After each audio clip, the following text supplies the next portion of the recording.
10 फेब्रुवारीपासून मनोज जरांगे पाटील पुन्हा आमरण उपोषण करणार। मनोज जरांगे पाटील यांनी पुन्हा एकदा सरकारविरोधात आंदोलनाचं हत्यार उगारलं आहे।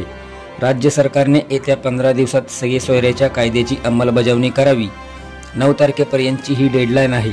जर या कालावधीत कायद्याची अंमलबजावणी केली नाही तरी मी येत्या 10 फेब्रुवारीपासून पुन्हा आमरण उपोषण करणार आहे, असा इशारा मनोज जरांगे पाटील यांनी दिला आहे।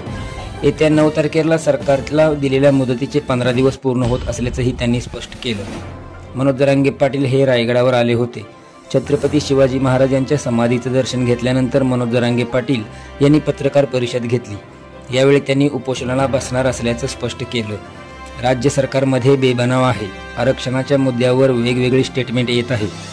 मुख्यमंत्री एकनाथ शिंदे एकीकडे नोटिफिकेशन्स काढतात आणि दुसरीकडे आम्ही केंद्रापर्यंत जाऊ असं उपमुख्यमंत्री देवेंद्र फडणवीस करत आहेत। ही 2 स्टेटमेंट का, कशासाठी? मराठ्यांना झुलवत ठेवायचं आहे काय? मराठ्यांची मती नको आहेत काय? असा सवाल मनोज जरांगे पाटील यांनी केला आहे।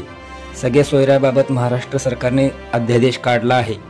त्याचं 15 दिवसातच विशेष अधिवेशन बोलवून कायद्यात रूपांतर करावं। उद्यापासून तातडीने अंमलबजावणी नाही केली तर 10 फेब्रुवारीपासून कठोर उपोषण करणार आहे। मराठवाड्यासह महाराष्ट्रात मराठ्यांच्या नोंदी सापडत नाहीत। कुणाच्या दडपणाखाली येऊन सरकार काम करत आहे काय? सरकारने कायदा टिकवण्यासाठी काम केले नाही तर आम्ही आंदोलन करू। सगळ्या सोयऱ्याच्या अध्यादेशाची अंमलबजावणी करा। ज्याची कुणबी नोंद मिळाली त्याच्या कुटुंबाला आणि सगळ्या सोयऱ्यांना आरक्षण मिळावं हा आमचा हेतू आहे, असं मनोज जरांगे पाटील म्हणाले। काही सहन करू शकत नाही।